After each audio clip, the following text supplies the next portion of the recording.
Fala pessoal, tudo bem com vocês? Aqui quem fala é o Everton do canal OPCzão e a gente vai trazer aqui para vocês mais uma placa-mãe com a possível BIOS corrompida, né? Esse aqui eu recebi de um inscrito aqui do canal e para quem não sabe, né, tem um software aí chamado Drive Boost que está corrompendo as BIOS de placas X99 e também X79. Por isso que eu recomendo o pessoal utilizar o próprio Windows Update para poder fazer a atualização de drives. Se vocês quiserem saber mais algo sobre, vou deixar para vocês um link de um vídeo onde eu explico sobre esse assunto. Então vamos abrir aqui a caixa da placa-mãe para ver o que o inscrito me mandou. E aqui a gente já consegue ver que ele me mandou memórias. Aqui são dois pentes de 8 GB da Kizler de 2666 MHz. Eu não vou passar muitos detalhes sobre a placa-mãe porque a gente tem uma playlist dedicada a 8MF aqui. Então nesses vídeos mais antigos a gente deixou algo um pouco mais detalhado. Se vocês quiserem acessar, link da playlist na descrição aí do vídeo. E aqui está a placa-mãe, né, a 8MF. Essa aqui o pessoal já conhece bastante, né? A gente já trouxe muito conteúdo no canal. E vamos olhar aqui atrás para ver se não tem nada quebrado. E não, a placa-mãe está perfeita aqui, a solda no caso. E aqui olhando também por cima, assim, da placa, não tem nenhum defeito. Então a gente ainda pode deduzir que pode ser BIOS corrompida, porque o inscrito ele não me passou a informação. Mas a gente também precisa verificar aqui o socket para ver se não tem nenhum pino torto. Aí eu gosto sempre de verificar antes de regravar uma BIOS, porque geralmente pode ser um pino torto que está ocasionando a placa-mãe não funcionar. Então, eu vou colocar ela em cima da caixa aqui e já volto com vocês para a gente verificar se tem algum tipo de pino torto aqui no socket. Então, pessoal, retirei aqui o processador, retirei o suporte também, tá? Que estava na placa-mãe. E já olhando aqui, eu já consigo perceber que tem um monte de pino torto. Eu não sei se vocês vão conseguir enxergar aí, ó, mas vocês conseguem ver uma anomalia na placa-mãe. A gente consegue perceber melhor quando a gente utiliza uma lupa, ou se você tiver um microscópio aí, você consegue ver melhor. Então, possivelmente, o defeito dessa placa, às vezes não pode ser BIOS, pode ser sim aquele socket com vários pinos tortos. Então, a gente vai mexer aqui e quando estiver pronto aqui, eu volto com vocês, beleza?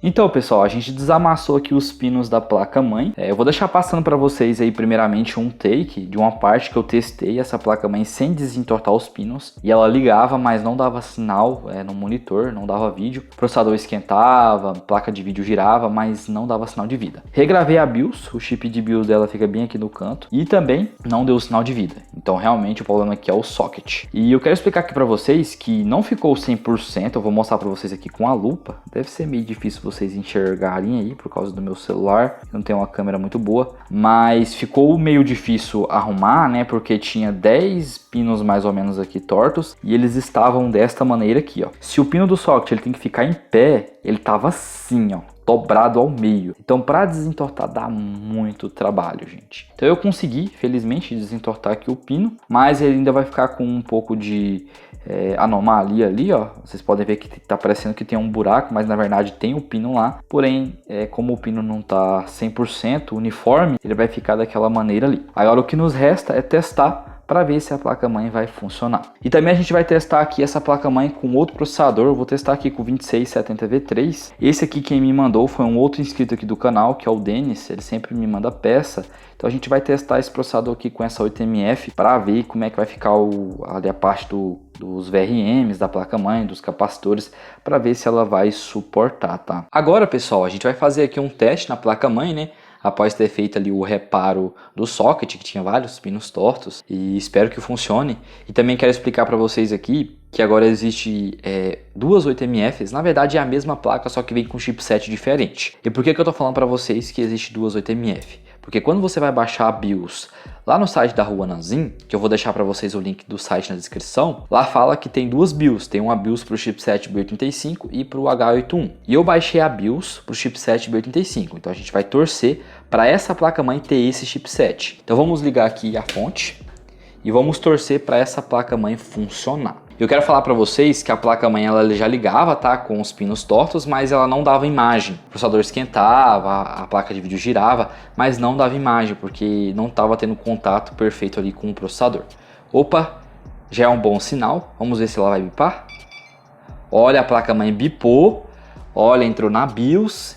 Então isso é uma boa notícia, pessoal.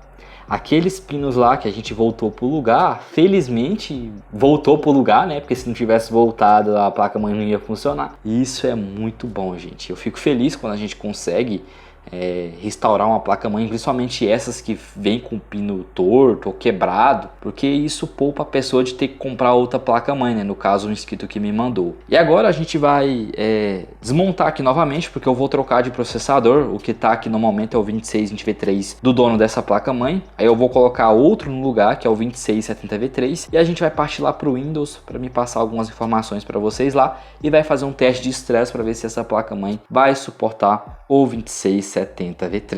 Terminei aqui de fazer a montagem da 8MF do inscrito. Felizmente funcionou aqui tudo perfeitamente, já iniciou o Windows.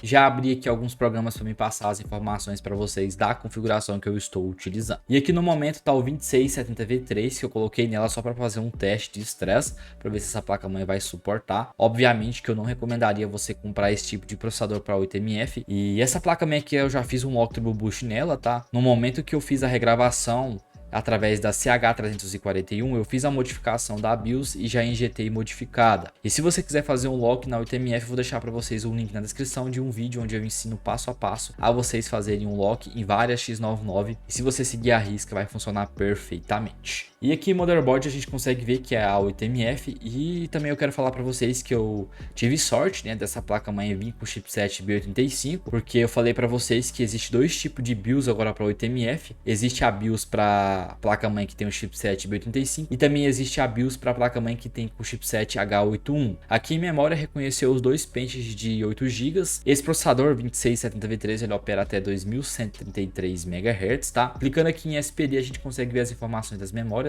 que está no slot 3, memória da Kizler de 2666 MHz, e está no slot 4, no caso aqui só tem 2 slots, né, na placa-mãe. Aqui em Graphics a gente está utilizando a GTX 750 Ti somente para dar vídeo, e aqui em Benchmark eu só vou estressar o processador para vocês poderem ver, que está com o Lock Turbo Boost, tá? Todos os núcleos aqui do 2670V3, que são 12 núcleos, vão trabalhar aqui a 3.2 GHz. E agora, pessoal, a gente vai fazer aqui um teste de estresse e a gente vai utilizar um termômetro para poder verificar a temperatura aqui dessa placa-mãe. Eu também quero falar para vocês que o termômetro que eu utilizo aqui é um termômetro básico, tá? Se você quer algo mais real, você teria que ter uma câmera térmica, porque esse termômetro geralmente ele mostra uma temperatura bem mais abaixo se você estiver utilizando uma câmera térmica. E quando vocês forem abrir aqui o AIDA 64, eu recomendo que vocês cliquem nessa opção aqui, exibir, ative essa opção barra de status, vai apresentar aqui para vocês essa barra de status aqui logo abaixo. Você clica com o botão direito, vai nessa opção chamada HWMON Modus e vai desativar esse sensor chamado PCH Bibix. Se você deixar ele ativado, ele vai travar quando você clicar aqui em qualquer opção do AIDA 64. No caso, vai travar totalmente o seu PC. Então agora a gente vai fazer aqui, né, o teste de temperatura utilizando o termômetro para ver se essa placa-mãe vai aguentar esse processador. Quando tiver aqui mais ou menos uns 10 minutinhos, eu volto com vocês. Agora a gente vai medir aqui a temperatura ali do dissipador da placa-mãe, dos capacitores e também aqui do chipset. Vou utilizar aqui esse termômetro, tá? Eu vou mostrar aqui para vocês, ó, que a gente tem 10 minutinhos aqui de teste, estressando em FPU. Temperatura máxima do processador foi 66 graus. Vou mostrar aqui para vocês, ó, que todos os núcleos estão a 100% e está trabalhando ali a 3 GHz. Então vamos medir aqui a temperatura com o termômetro e vamos ver como é que vai ficar essa placa-mãe. Primeiramente a gente vai medir aqui na parte dos capacitores aqui logo atrás da placa e a gente vai ver como é que vai ficar. 78, ó, 97 graus, 99 graus, 100 graus basicamente. Então, pessoal, essa placa-mãe aqui não é indicada para utilizar com 2670V3 não, tá? Obviamente que se você estiver utilizando um gabinete bem refrigerado, essa temperatura vai ser um pouco mais baixa, mas com o tempo vai desgastando esses componentes. Então, ao meu ver, uma placa-mãe para segurar esse processador tem que ficar abaixo de 80 graus. No caso, esse abaixo de 80 graus é algo que eu caracterizo como uma margem de segurança, tá? Vamos medir aqui em cima do dissipador para a gente ver, né, a temperatura. Olha, 83 graus... 85. Lembrando que esse termômetro aqui não mostra a temperatura real, pode estar bem mais quente, então tem que tomar muito cuidado. Se você tiver uma câmera térmica boa, você consegue ver a temperatura real. Aqui deve estar batendo aqui 110 graus fácil. Vamos ver ali em cima da bobina, ó, 90 graus em cima das bobinas. Ó, 68, 84, 59. Tá bem quente, tá, pessoal? Vamos ver aqui nos capacitores da frente. Essa placa aqui é até um 2660V3. Ela é a mais fria entre as placas básicas que tem, mas mesmo assim, para utilizar processador de 12 núcleos é fria. Não o utilizem, tá, galera? Agora vamos ver aqui a temperatura do chipset. Ó, 37 graus, 35. A temperatura do chipset tá tranquila, tá? Então, pessoal, era basicamente isso daí que eu queria trazer para vocês. Como vocês podem ver aí, ó, a 8MF chegou a bater 100 graus.